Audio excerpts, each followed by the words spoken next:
C'est bon? Allez, on y va. Bonjour à toutes, bonjour à tous.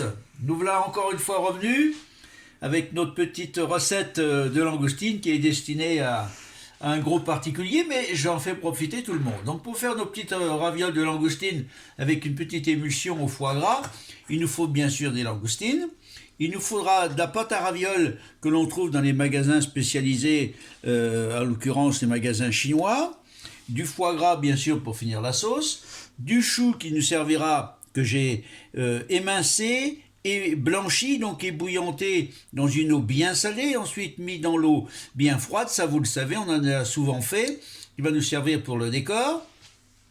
Des petits légumes pour aider la farce de nos langoustines, de la crème fraîche, et là on a notre base de coulis de langoustine. Alors le coulis de langoustine, bien sûr, vous avez la recette sur la fiche technique.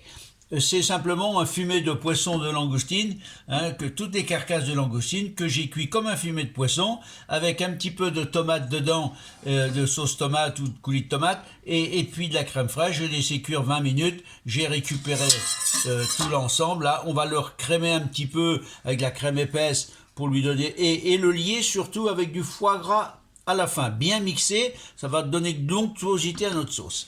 Là, j'ai donc une poêle avec de l'eau et du sel qui va nous servir à pocher nos ravioles dès qu'elles sont faites.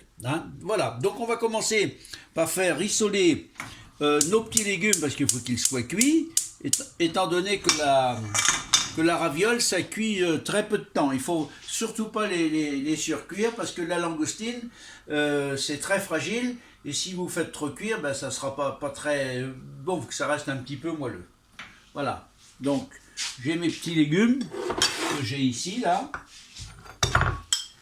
Carottes, donc j'ai 50 grammes de carottes coupées vraiment en petites mirepoix, quelque chose de 1 mm sur 1 mm. C'est un petit peu... Voilà. Je vais attendre.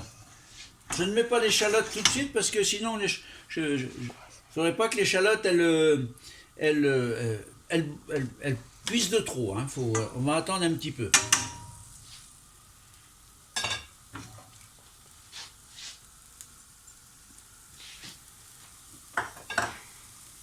Alors ça, bien sûr, la préparation des petits légumes, ça peut se faire en amont, c'est-à-dire la veille. Les langoustines, vous pouvez, dès que vous avez l'occasion d'acheter des langoustines à bon marché, profitez-en, vous les mettez au congélateur, bien étalées sur une plaque filmée, ensuite quand elles sont gelées, vous les mettez dans une poche pour pouvoir récupérer le nombre de langoustines exact qu'il vous faut. Ne les mettez surtout pas en bloc.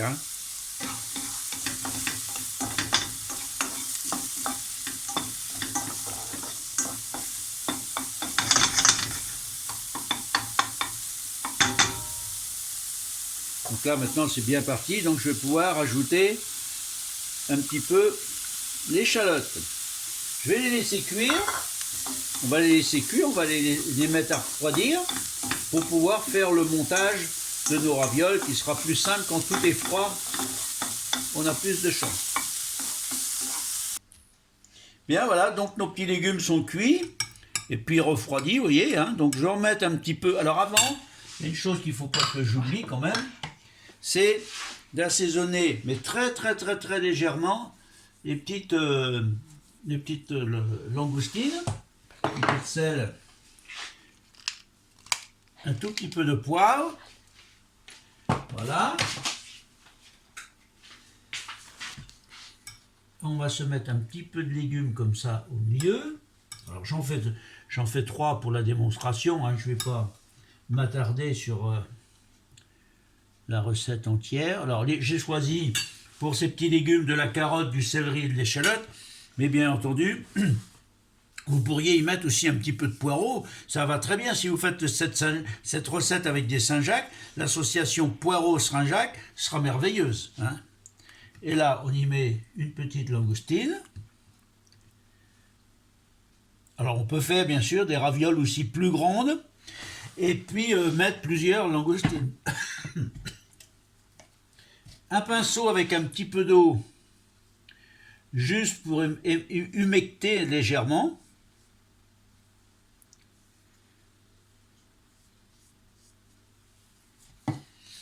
Et je vais mettre par-dessus une autre raviole, comme ça. Et je vais bien fermer l'ensemble à l'aide d'un petit emporte-pièce comme ça, mais je pourrais prendre aussi, si vous le souhaitez, celui-là ou un petit peu plus petit, un verre, hein, une petite soucoupe à l'envers qui servirait à poser. Voilà, donc ma raviole, une fois qu'elle est faite, je vais la poser sur un film alimentaire. Attention, c'est humide, donc la raviole va se détruire rapidement, ça va coller de partout, ça va pas être agréable. Donc prenez un film alimentaire et vous serez beaucoup plus à l'aise. Voilà, bien appuyé, pas avoir peur. La raviole, c'est quelque chose de solide, donc il n'y a pas de souci. J'ai mis mon eau pendant ce temps-là à chauffer pour pouvoir la pocher.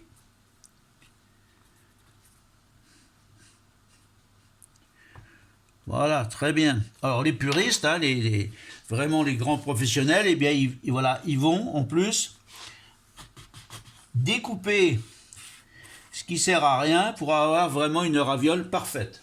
Mais bon, déjà si on arrive à ce stade, on a quand même réussi quelque chose de bien. Donc j'ai mis l'eau à chauffer, hein, mon chou qui était blanchi, je le mets dans une petite casserole, histoire qu'il soit réchauffé avec une petite cuillère d'eau. Et pendant ce temps-là, on va finir la sauce. Alors donc, j'ai mon coulis de langoustine qui est là. Je vais légèrement le crémer.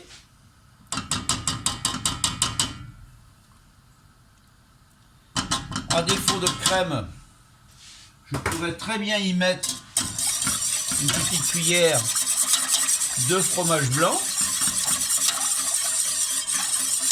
Alors pour ceux qui sont allergiques à la crème, eh bien pendant la cuisson de la sauce, on ne mettra pas de crème ni de fromage blanc, on rajoutera juste à la fin un petit peu. Alors il faudra le lier avec un petit peu de maïzena parce que c'est la crème qui aide à la liaison pendant la cuisson de la sauce. Voilà. On va pouvoir ainsi, et après quand ça va être bien chaud, y mettre le foie gras. On n'aura plus qu'à mixer. Et on aura une sauce qui sera bien émulsionnée.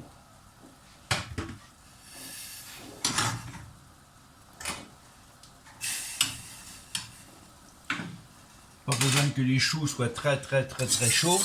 La sauce bien chaude des langoustines dessus suffira pour voilà, pour que ça soit bien chaud, l'ensemble bien chaud. Donc j'ai mon eau, vous voyez, qui frissonne ici. Donc je vais mettre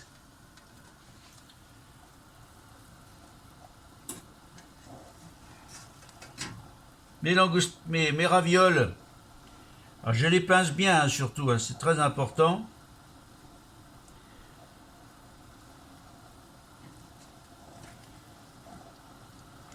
Voilà, 2-3 minutes. Une assiette.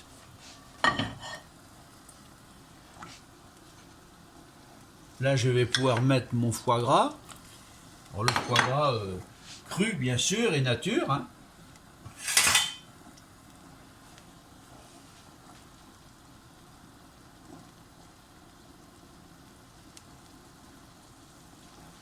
Deux ou 3 minutes de cuisson, ça suffit largement.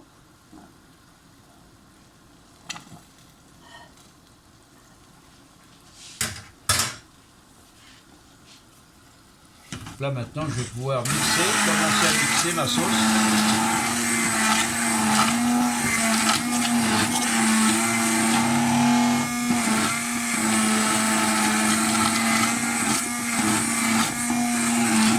Alors il y a dessus une légère mousse, c'est normal, c'est vraiment ce qu'il faut rechercher.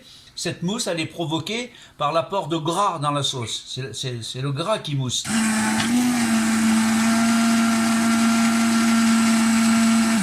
Voilà, parfait. Je vais laisser dedans parce qu'on va essayer de refaire... Non, je vais l'enlever, sinon il va m'arriver des aventures. Regardez cette petite raviole. Parfait, ça bout, c'est pas très grave, ça n'a strictement aucune importance.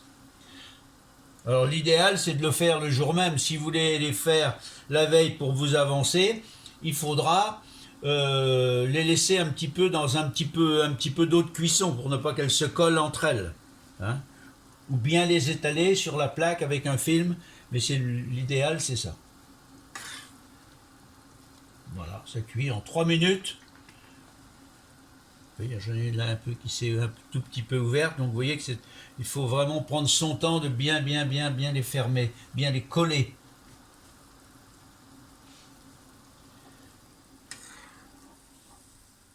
Voilà, c'est cuit, donc j'égoutte.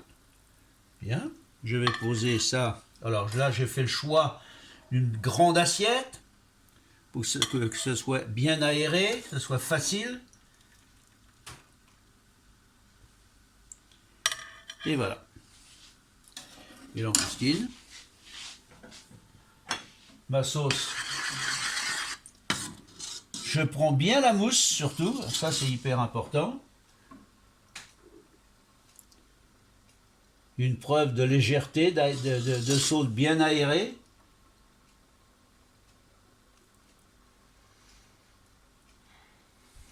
Et voilà. Et maintenant je vais pouvoir prendre quelques petits brins de chou comme ça sur le dessus.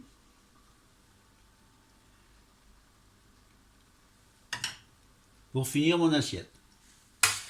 Si vous avez la chance au moment des fêtes de fin d'année de pouvoir récupérer un petit peu de truffe, vous ferez une petite râpure de truffe en plus par-dessus et je pense que vous aurez quelque chose proche de la bonne gastronomie. Vous serez certainement fiers de vous et vos invités seront un peu épatés.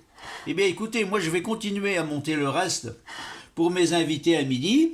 Et puis je vous donne rendez-vous pour une prochaine vidéo le plus rapidement possible. Et puis comme d'habitude, vous le savez, si vous avez une petite question ou un petit couac quelque part dans la recette, vous n'hésitez pas à m'appeler, je suis à votre disposition.